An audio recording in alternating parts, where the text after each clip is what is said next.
اعوذ باللہ من الشیطان الرجیم بسم اللہ الرحمن الرحیم۔ برادران عزیز،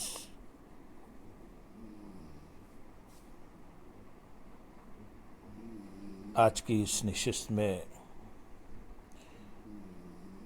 انفرادی زندگی کا نصب العین کے موضوع پر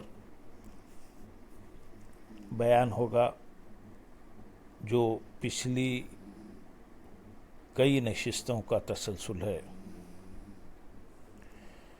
تزکیہ نفس کی حیثیت تو محض حصول نصب العین کے محرک کی تھی۔ سوال یہ پیدا ہوتا ہے کہ اس کا طریقہ کار کیا ہے؟ طریقہ کار لائحہ عمل کا دوسرا بنیادی لازمہ ہے۔ قرآن مجید اس امر پر شاہد ہے کہ رضا الہی کے نصب العین کے حصول کا طریقہ کار صرف اور صرف فعل احسان ہے۔ احسان کا مفہوم، احسان عام طور پر کسی پر بھلائی اور انعام کرنے کو کہتے ہیں۔ اس کا مفہوم صحیح طور پر اس آیت سے واضح ہوتا ہے۔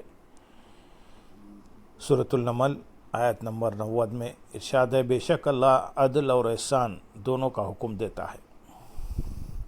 اس آیت میں دو چیزوں کا بیان ہے، ایک عدل، دوسرا احسان۔ دونوں کا فرق امام راغب اصفہانی رحمۃ اللہ علیہ یوں بیان کرتے ہیں، عدل یہ ہے کہ جس قدر دنیا فرض ہو اسی قدر دیا جائے، اور جس قدر لینا ہو اسی قدر لیا جائے۔ احسان یہ ہے کہ جس قدر دنیا فرض ہو اس سے زیادہ دیا جائے، اور جس قدر لینا حق ہو اس سے کم لیا جائے۔ اس سلسلے میں میری رائے یہ ہے کہ عدل و احسان کا معیار کم سے کم حد پر مبنی ہے، کیونکہ اس کا تو حکم دیا جا رہا ہے، اور حکم اس واجب التعمیل امر کا نام ہوتا ہے جس کا ترک گناہ ہو۔ اگر یہ کم سے کم عدل اور احسان بھی نہ ہو تو انسان گناہ گار ہو جائے گا۔ لہذا احسان کا یہ مفہوم اہل ایمان کے لیے درج فرض میں ہے۔ اسے مطلق احسان سے تعبیر کیا جا سکتا ہے، اور کمال احسان یہ ہے کہ انسان اپنا سارا کا سارا حق دوسروں کے لیے قربان کر دے۔ ایک حدیث میں رسول اللہ صلی اللہ علیہ وسلم سے یوں واضح ہوتا ہے کہ یہ حدیث متفق علیہ ہے۔ حضور نبی اکرم صلی اللہ علیہ وسلم نے فرمایا، اس ذات کی قسم جس کے قبض و قدرت میں میری جان ہے، کوئی شخص بھی اس وقت تک صاحب ایمان نہیں ہو سکتا جب تک وہ اپنے بھائی کے لیے وہی کچھ پسند نہ کرے جو اپنی ذات کے لیے پسند کرتا ہے۔ ہمارے نزدیک اس حدیث میں بھی آیت کی طرح دو حالتیں بیان کی گئی ہیں، ایک عدل اور احسان۔ دونوں حالتیں تقاضۂ ایمان قرار دی گئی ہیں۔ حالت عدل میں مسلمان ہونے کے لیے کم از کم شرط یہ ہے کہ انسان اس حد تک بے لوث اور بے غرض ہو، اور معاشرے کے دیگر افراد کے حق میں اس حد تک دردمند، یہی خواہ بہی خواہ، نفع بخش اور فیض رساں ہو جائے کہ جو کچھ وہ اپنی ذات کے لیے پسند کرے یا روا رکھے، کم از کم وہی دوسروں کے لیے بھی پسند کرے، اور ہو سکے تو مہیا کرے۔ یعنی اپنے حقوق و مفادات اور دوسروں کے حقوق و مفادات میں کوئی فرق تصور نہ کرے۔ دوسروں کی عزت بھی اتنی ہی عزیز سمجھے جتنی کہ اپنی، دوسروں کا مال بھی اتنا ہی عزیز سمجھے جتنا کہ اپنا۔ اگر خادم رکھتا ہو تو اسے حدیث رسول صلی اللہ علیہ وسلم کے مطابق اس معیار کا لباس پہنائے جیسا خود پہنتا ہے، اس معیار کا کھانا کھلائے جیسا خود کھاتا ہے، وہی ضروریات حیات اور تحسینات رہائش مہیا کرے جو اپنے لیے استعمال کرتا ہے۔ اگر معاشرے کے لوگ بنیادی ضروریات سے محروم ہوں اور صاحب دولت تعیشات کی زندگی بسر کرتا رہے تو یہ عدل کے خلاف ہے۔ یعنی جو سہولتیں وہ خود مہیا کرنا چاہتا ہے، دوسروں کے لیے بھی انہی کا خیال رکھے۔ اگر یہ احساس اور درد دل و دماغ میں مفقود ہو اور عمل ان خصائص سے عاری ہو تو زندگی خلاف عدل ہوگی، کیونکہ خلاف عدل کو ظلم کہتے ہیں اور ظلم منافی ایمان ہے۔ اس صورت میں یہ سمجھنا چاہیے کہ ایمان کا ادنیٰ تقاضا بھی پورا نہیں ہو رہا۔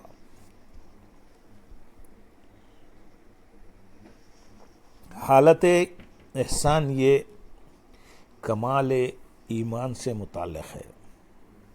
پہلی صورت میں جو کچھ اپنی ذات کے لیے پسند تھا، اسی کے برابر دوسروں کے لیے پسند کرنے کا حکم دیا جا رہا تھا۔ اس صورت میں انسان اپنے حق سے دستبردار نہیں ہو رہا تھا، بلکہ مفہوم یہ تھا کہ جن لذات حیات سے تم خود لطف آشنا ہو رہے ہو، ان سے دوسروں کو بھی متمتع ہونے کا موقع دو۔ لیکن حالت احسان میں تصور بدل گیا۔ یہاں تقاضائے ایمان یہ ہے کہ جو اس نے اپنی ذات کے لیے پسند کیا تھا وہی بجائے اپنی ذات پر صرف کرنے دوسروں کے لیے صرف کر دے۔ ذرا غور فرمائیے، حدیث میں جو کچھ اپنے لیے پسند کرتا ہے اسی کا مثل دوسروں کے لیے بھی پسند کرے کہ الفاظ نہیں آئے، بلکہ الفاظ یہ ہیں کہ وہی جو اپنے لیے پسند کرتا ہے خود پیکر ایثار بن کر دوسرے کو اس سے فیضیاب کر دے۔ عدل یہ تھا کہ خود بھی لطف اٹھائے اور دوسروں کو بھی اٹھانے دے۔ احسان یہ ہے کہ اپنا لطف قربان کر کے دوسروں کو بہم پہنچائے۔ عدل یہ تھا کہ اپنے لیے بھی جیے اور دوسروں کے لیے بھی۔ احسان یہ ہے کہ صرف دوسروں کے واسطے زندہ رہے۔ عدل یہ تھا کہ کسی کو دکھ نہ پہنچے۔ احسان یہ ہے کہ اپنے سکھ بھی دوسروں میں بانٹ دے۔ عدل شرط ایمان تھا اور احسان کمال ایمان۔ عدل مساوات تھی اور احسان سراسر ایثار۔ احسان کی مثال ایک جنگ کے مشہور واقعے سے بخوبی سمجھ میں آ سکتی ہے، جس میں کئی صحابہ زخموں کی تاب نہ لاتے ہوئے جام شہادت نوش فرمانے والے تھے۔ کسی نے پیاس کی شدت میں پانی مانگا، انہیں پیش کیا گیا۔ ابھی وہ پیالہ لبوں کے قریب نہ کر پائے تھے کہ دوسرے صحابی کی آواز آئی، پانی دو۔ انہوں نے وہیں سے پانی ہٹا لیا اور کہا، پہلے اس کو پلاؤ۔ پیالہ ان کی طرف کر دیا گیا۔ جب وہ پینے لگے تو تیسرے صحابی کی آواز آئی، پانی دو۔ انہوں نے بھی بغیر پیے پیالہ آگے بڑھا دیا۔ اسی طرح متعدد صحابہ کی آوازیں بلند ہوئیں، ہر ایک نے دوسرے کی خاطر ایثار کیا، یہاں تک کہ سب شہید ہو گئے اور پانی کوئی نہ پی سکا۔ یہ فعل احسان تھا کہ اپنی منفعت دوسروں کی خاطر قربان کر دی اور دوسروں کی زندگی بھی اپنی زندگی سے عزیز تر سمجھی۔ اسی حالت اور عمل کا نام درد دل ہے، جو وجر تخلیق انسانی ہے۔ درد دل کے واسطے پیدا کیا انسان کو، ورنہ طاعت کے لیے کچھ کم نہ تھے کرب و بیاں۔ عدل اور احسان کا موازنہ یہ ہے کہ عدل اور احسان کے تقابلی جائزے کے لیے یہ حدیث عرض کرتا ہوں، جس کے راوی خود حضرت عمر رضی اللہ تعالیٰ عنہ ہوں۔ حضرت عمر رضی اللہ تعالیٰ عنہ ہیں، آپ فرماتے ہیں، ایک روز ہمیں رسول اللہ صلی اللہ علیہ وسلم نے صدقہ کرنے کا حکم صادر فرمایا۔ اس دن میرے پاس زیادہ مال تھا۔ میں نے کہا کہ آج ابو بکر رضی اللہ تعالیٰ عنہ مجھ سے سبقت نہیں لے سکتے۔ میں نے اپنے تمام مال میں سے نصف حضور صلی اللہ علیہ وسلم کی خدمت میں پیش کر دیا۔ حضور علیہ السلام نے پوچھا، عمر، اہل خانہ کے لیے کیا چھوڑ آئے ہو؟ میں نے عرض کیا، یا رسول اللہ صلی اللہ علیہ وسلم، نصف مال چھوڑ آیا ہوں۔ اتنے میں ابو بکر رضی اللہ تعالیٰ عنہ اپنا سارا مال لے کر حاضر ہو گئے۔ حضور صلی اللہ علیہ وسلم نے ان سے فرمایا، ابو بکر، گھر والوں کے لیے کیا چھوڑ آئے ہو؟ انہوں نے جواب دیا، گھر والوں کے لیے اللہ اور اللہ کا رسول صلی اللہ علیہ وسلم چھوڑ آیا ہوں۔ اس دن میں نے اعتراف کر لیا کہ میں کبھی بھی کسی چیز میں ان سے سبقت نہیں لے سکتا۔ یہ حدیث کو امام ترمذی اور ابو داؤد نے روایت کیا ہے۔ اس حدیث سے بخوبی واضح ہو گیا کہ فعل عمر رضی اللہ تعالیٰ عنہ عدل کا غماز تھا اور فعل ابو بکر رضی اللہ تعالیٰ عنہ احسان کا آئینہ دار تھا۔ اسی وجہ سے بعض محدثین نے مزید بیان کیا ہے کہ جب حضرت ابو بکر رضی اللہ تعالیٰ عنہ نے گھر کا سارا مال، یہاں تک کہ ضرورت کے کپڑے بھی اللہ کی راہ میں دے دیے، تو حضرت جبرائیل امین علیہ السلام بارگاہ نبی صلی اللہ علیہ وسلم میں حاضر ہوئے اور عرض کیا، یا رسول اللہ صلی اللہ علیہ وسلم، ابو بکر رضی اللہ تعالیٰ عنہ سے فرمائیے کہ ان کا رب انہیں سلام کرتا ہے اور پوچھتا ہے کیا تو مجھ سے اپنے فخر کی اس حالت میں راضی ہے یا ناراض؟ گویا احسان کرنے والوں کو ایسا مقام مرتضیٰ نصیب ہو جاتا ہے جہاں اللہ بندے سے خود پوچھے بتا تیری رضا کیا ہے۔ اللہم صلی علی سیدنا محمد وعلی آل سیدنا محمد وبارک وسلم۔ ادھر بندہ اللہ کو منانے کی فکر میں ہے، ادھر اللہ بندے کو منانے کا آرزومند ہے۔ یہاں پر اللہ ان سے راضی ہو گیا، وہ اللہ سے راضی ہو گئے۔ سورۃ المائدہ آیت نمبر 54 میں ارشاد ہے، اللہ ان سے محبت کرتا ہے اور وہ اس سے محبت کرتے ہیں۔ کا پرکیف منظر دیکھنے میں آتا ہے۔ اس آیت، اس وضاحت کی روشنی میں احسان کا مفہوم تو واضح ہو چکا ہے کہ یہ سراسر ایثار کا نام ہے۔ اب ہم قرآن مجید کے حوالے سے اس کا مقام متعین کرتے ہیں۔ قرآن حکیم صحابہ کرام میں سے مہاجرین و انصار کو السابقون الاولون کی اصطلاح سے تعبیر کرتا ہے۔ اس کی وجہ صرف یہی تھی کہ مہاجرین نے رضا الہی کی خاطر ایثار و قربانی کا وہ معیار پیش کیا تھا جو رشک عالم تھا۔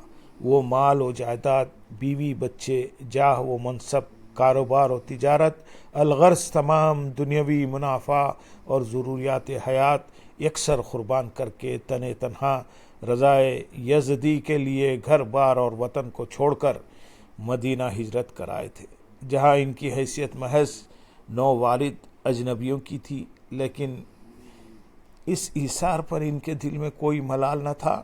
دوسری طرف انصار وہ اہل مدینہ تھے جنہوں نے مہاجرین کی خاطر مواخات کی صورت میں ایثار و قربانی کی وہ مثال پیش کی تھی جس کی نظیر آج تک تاریخ مہیا نہیں کر سکتی۔ گویا مہاجرین و انصار کا دیگر صحابہ کرام پر امتیاز اور فوقیت ہی یہی تھی کہ ان جیسا ایثار کہیں اور میسر نہ آ سکتا تھا۔ ان کا ذکر کرتے ہوئے قرآن مجید میں ارشاد ہوتا ہے، سورۃ التوبہ آیت نمبر 100 میں، سب سے پہلے سبقت لینے والے مہاجرین و انصار ہیں، اور جو لوگ بعد میں بھی فعل احسان کے ذریعے ان کی اتباع کریں گے، اللہ تعالیٰ ان سب پر راضی ہوگا اور وہ اللہ سے راضی ہوں گے، اور یہی سب سے بڑی کامیابی ہے۔ اللہم صلی علی سیدنا محمد وعلی آل سیدنا محمد وبارک وسلم۔ یہاں مہاجرین و انصار کی اتباع میں شرط فعل احسان کی لگا دی گئی ہے، کیونکہ رضا الہی کا نصب العین فعل احسان اپنائے بغیر حاصل نہیں ہو سکتا۔ ہر نیکی اور عبادت کی جزا ثواب اور اخروی نعمتوں کی صورت میں مذکور ہوتی ہے۔ احسان چونکہ ایک ایسا طرز عمل ہے جس میں انسان دوسرے کی خاطر اپنے آپ کو بھول جاتا ہے، اس میں کسی پر لطف و عنایت اور رحم و کرم کی کوئی حد نہیں ہوتی، کیونکہ جہاں حد بندی تصور ہوگا وہ عدل بن جائے گا۔ باری تعالیٰ فرماتے ہیں، ہر بھلائی اور نیکی کوئی نہ کوئی مخصوص جزا ہوتی ہے، لیکن سورۃ الرحمن آیت نمبر 60 میں ارشاد ہے، فعل احسان کی جزا میرے خزانے میں سوائے احسان کے اور کچھ نہیں۔ جو کوئی کسی پر احسان کرے گا میں اس پر جواباً احسان ہی فرماؤں گا، یعنی اس پر اتنی عنایت کروں گا جن کا وہ اپنے اعمال کے لحاظ سے مستحق بھی نہ ہوگا۔ اسی عمل کو اصطلاحاً احسان کہتے ہیں، کیونکہ استحقاق کے برابر دینا عدل کہلاتا ہے اور اسے زیادہ دینا احسان۔ سورۃ آل عمران آیت نمبر 134 میں باری تعالیٰ فرماتے ہیں، احسان کرنے والے میرے محبوب ہو جاتے ہیں۔ متقی اور پرہیزگار وہ لوگ ہیں جو غصہ پی جاتے ہیں، لوگوں کو ان کی خطاؤں پر معاف کر دیتے ہیں، اور جو لوگ احسان کرتے ہیں انہیں تو اللہ اپنا محبوب بنا لیتا ہے۔ سبحان اللہ و بحمدہ، سبحان اللہ العظیم۔ ایک اور مقام پر ارشاد فرمایا گیا، سورۃ البقرہ آیت نمبر 195 میں، اور تم احسان کرو کیونکہ احسان کرنے والوں سے اللہ محبت کرتا ہے۔ ایک اور مقام سورۃ المائدہ آیت نمبر 93 میں ارشاد فرمایا، پھر وہ اللہ سے ڈریں اور احسان کرے، اور اللہ احسان کرنے والوں سے محبت کرتا ہے۔ سبحان اللہ۔ سورۃ التوبہ آیت نمبر 120 میں ارشاد فرمایا، بے شک اللہ تعالیٰ احسان کرنے والوں کے احسان کا ثمرہ بہر صورت عطا کر کے رہتا ہے۔ اس کے امکان عقلی کی صورت تو یوں بیان فرمائی گئی کہ سورۃ الاعراف آیت نمبر 56 میں ارشاد ہے، بے شک اللہ تعالیٰ کی رحمت احسان کرنے والوں کے بالکل قریب ہوتی ہے۔ اسی طرح فرمایا گیا سورۃ الاعراف آیت نمبر 56 میں، ہم جسے چاہتے ہیں اپنی رحمت کا انعام عطا فرماتے ہیں، لیکن احسان کرنے والوں کا احسان کبھی بھی ہماری رحمت کے بالفعل انعام سے محروم نہیں رہتا۔ اس وجہ سے احسان اپنا صلہ پا کر ہی رہتا ہے، کیونکہ دوسری نیکی پر ہماری رحمت کبھی معجل ہوتی ہے اور کبھی معجل، یعنی کبھی جلدی اور کبھی دیر سے، لیکن فعل احسان کے ساتھ رحمت کا تعلق اتنا قریب ہے کہ وہ مؤخر ہو ہی نہیں سکتی۔ اب اس کے امکان عملی کی صورت بیان کی جا رہی ہے سورۃ العنکبوت آیت نمبر 79 میں، اور جو لوگ ہماری خاطر مجاہدہ کرتے ہیں ہم ان پر اپنے تمام راستے کھول دیتے ہیں، اور بے شک اللہ تعالیٰ احسان کرنے والوں کے ساتھ ہے۔ یہاں یہ نقطہ واضح کیا جا رہا ہے کہ جو لوگ ہماری خاطر مجاہدہ کرتے ہیں، ہماری رضا کے لیے اپنی ذات اور اپنی منفعتوں کو قربان کر دیتے ہیں، وطیر احسان اپنا کر سراپا ایثار ہو جاتے ہیں اور اپنی خودی کو مٹا دیتے ہیں، ہم ان پر اپنے تمام راستے کھول دیتے ہیں، یہاں تک کہ ہماری رضا خود بڑھ کر انہیں تھام لیتی ہے۔ جب وہ بندہ ہماری خاطر خود کو فراموش کر دیتا ہے، ہم اس کی خاطر اسی کے ہو جاتے ہیں، پھر وہ جو کچھ چاہتا ہے اسے ملتا ہے، اور رضا الہی بھی خود اس کی رضا کی منتظر ہو جاتی ہے۔ اللہم صلی علی سیدنا محمد وعلی آل سیدنا محمد۔ اے باری تعالیٰ تو ہم سے راضی ہو جا میرے مالک، ہم سے وہ کام لے جس سے آپ راضی ہوتے ہو میرے مالک، ہم سے وہ کام، ہم کو اس کام سے روک دیجئے جس سے آپ ناراض ہوتے ہیں میرے مالک۔ ہماری زندگی کا مقصد بس صرف یہی ہے کہ آپ کی رضا حاصل ہو، ہم کو ایسا بنا دیجئے کہ آپ کی رضا خود بخود ہمارے شامل حال ہو جائے میرے مالک۔ ہم سے ہر عمل، ہر فعل ایسا ہو جس سے آپ راضی ہو میرے مالک، اور جب ہم اس دنیا سے جائیں تو آپ کی رضا اور آپ کی رحمت اور آپ کے فضل کے سائے میں جائے میرے مالک، ایمان کی سلامتی کے ساتھ جائے، زبان پر کلمہ طیبہ ہو، اور اس دنیا سے ہمارا وقت آخر وقت سفر ہو۔ اللہم صلی علی سیدنا وعلی آل سیدنا وآخر دعوانا الحمدللہ رب العالمین۔ سبحان ربک رب العزت